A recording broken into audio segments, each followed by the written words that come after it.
Okay, I am with Matthew Ferrara. Very excited that Matthew is returning, this time in person. The first time it was virtual a few years ago to New Hampshire. Matthew will be providing the keynote at our Education Symposium on September 16th in Concord. So I just wanted to say hello to Matthew and hear a little bit about him. Very accomplished career. So I wanted to ask you, Matthew, if you could talk a little bit about that, and in particular, you open up your website. I would encourage everybody to visit Matthew's website, matthewferrara.com. Top three words, Matthew Ferrara, philosopher. Where does that fit in? And just tell us a little bit about yourself. Sure, it's good to be back. Good to be heading back also this fall. Thanks for chatting with me, Dave. Well, first of all, for starters, this is my 33rd year in the business. It's hard to believe. The good news is I have seen a lot of markets and a lot of circumstances and a lot of change in this business, and I've learned a lot. I've actually had the ability to work with brokers and companies in 49 states and 33 countries over the last 3+ decades. So many things have happened. I don't have to tell you or the viewers about that. And I've picked up a lot of great best practices and techniques along the way.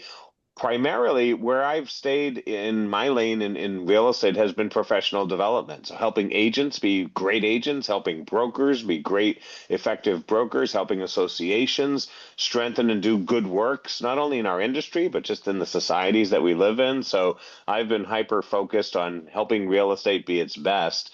And the areas where I generally focus are in the areas where we can harness change, take advantage of emerging opportunities, and continue to serve the public in a way that is mutually beneficial to our agents as well as to our neighbors, which is what's so amazing about what we get to do in real estate. We're helping our neighbors really just lead their best lives as we do the same thing. So the philosopher connection is actually something that happened about midway through my career. When I started early on, I was, like many people, had a variety of titles: speaker, trainer, consultant, things like that. And one day I was really thinking about how I was going to shift towards what I really wanted to do was help people unlock their personal potential and their organizational potential. And a client of mine actually said, well, what did you actually study in school? And I said, well, yeah, I went to school, got a degree in philosophy, and then went back and got a degree in economics. And they said, philosopher, that's like unique. Aren't you guys all dead? And I said, well, I'm not dead yet. And he said, I really think you should leverage that somehow because it really is what you do. You help people think differently about the circumstances they find themselves in, the opportunities that they find, and you do it through the venue of a sales industry and technology, training, marketing, leadership all come together. It says kind of sounds like new school philosophy. And I said, well, I'll give it a try. And I started putting it into my signature file, and people started saying, hey, you know what? That's just right. It just kind of encapsulates what you do, and it's stuck ever since. Yeah, it's great. And that leads nicely into my first question. As I said, we're fortunate you're going to be the keynote. You're also going to present in the afternoon, which we're super excited about. Let's talk first about the keynote. And so I guess I want to ask generally what you hope that our members come away with. Also, just I note that a theme through your work is inspiration. I know that's going to be part of the title, always inspiring. Also, optimism. Why is that important? And what do you hope that our members take away? Well, let me answer the latter part first, which is around inspiration and optimism. Like all of your members, we've all had our ups and downs. And the one thing that has consistently helped me through my ups and downs has been my mindset. And many years ago, I really discovered the power of optimism to help me through personal challenges and to help me through professional growth challenges. And I spent some time thinking, what is it that I really want to do every single day? Do I want to show up and contribute? And it ultimately boiled down to I want to inspire others to become their very best. And so over time, it sort of became my mantra, and it even became a little hashtag that I kind of use. But I think of a hashtag really not just as a marketing filter, but a a mental filter. And that's partly what we're going to do in our keynote. We're going to be practical, but we're going to start with the most powerful tool at all of our disposal, which is our attitude and our mindset. And so typically, what I'll explore with audiences is, first of all, what is it that we're thinking about our success? What is it that we're thinking about the marketplace? What is it that our attitude is fueling us up to do and releasing what I call your achievement drive? Because here's one thing that I know for sure. No matter what's happening in the marketplace, ups or downs, whether it was the last time I was with your members during the pandemic or whatever's happened since, somebody's going to have their best year ever in this business this year. And it is more likely somebody with an optimistic attitude and a positive, inspiring message, not only for themselves, but for the public, that's going to make that happen. So we'll spend some time on our attitude. Then we'll spend some time on some pretty practical things. I want to show your members a couple of simple tweaks they can make to their sales strategy that will help them create what I like to call a sustainable sales career. No more burnout, no more ups and downs, no more worrying about where the next deal will come from. How can we be sustainable? Well, there are techniques that we can use, small changes in how we invest our time and energy, focusing on listing generation, focusing on our sphere of influence, that will create really an unstoppable and ever full pipeline, if you will. And so we're going to try and do that practical piece in the middle, and then we're going to wrap it up with a messaging piece. And that's where I think, again, we come back to being inspirational, but let's be inspirational in our marketing. Let's be inspirational in our presentations. Let's be inspirational in our dialogue just with each other in this industry.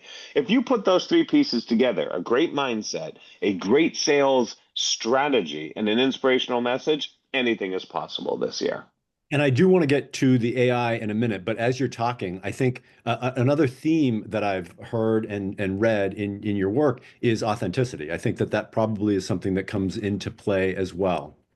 More than ever, it's critical for us in the real estate industry to be authentic. And the reason that I emphasize that is because there are a lot of, let's just say, other voices out there that want to define us as an industry, but also individually. They want to tell the public or other people what we're all about, but we need to tell that story. We need to be transparent and authentic with ourselves in the industry and with the public in general, and make sure that our voice is being heard, not just other voices around it. That authenticity is what truly creates relationships with our clients. And since our clients usually end up being friends for life, then our authenticity is one of our most powerful components of our value proposition. That's great. That's a great look at our morning with you. And then let's move to the afternoon for a minute. Our members are going to get an AI twofer in that you are going to be presenting on AI itself and kind of some best practices, I think, around that. After that, we're going to get some risk management around AI. But let's talk about the AI, just sort of best practices around that and what our members should expect from that. Well, the cool thing is that AI is a rapidly evolving technology that even between now and our session, we'll probably have some fun surprises for us and increased abilities.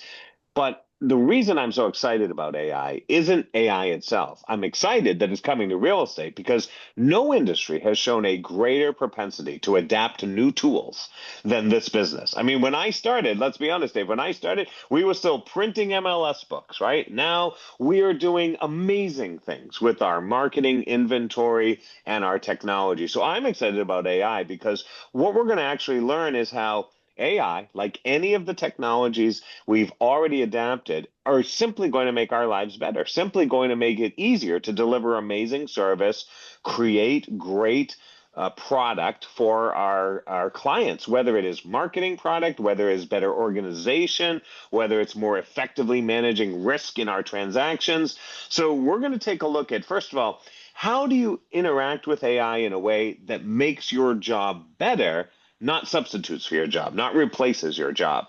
And secondly, we're going to look at the AI tools and figure out how we can actually evolve AI, develop our AI tools so that they understand our value proposition, how we work, and take the best of the technology and use it to enhance what's best in the biology, each one of us, our ability to help our clients, reach their goals.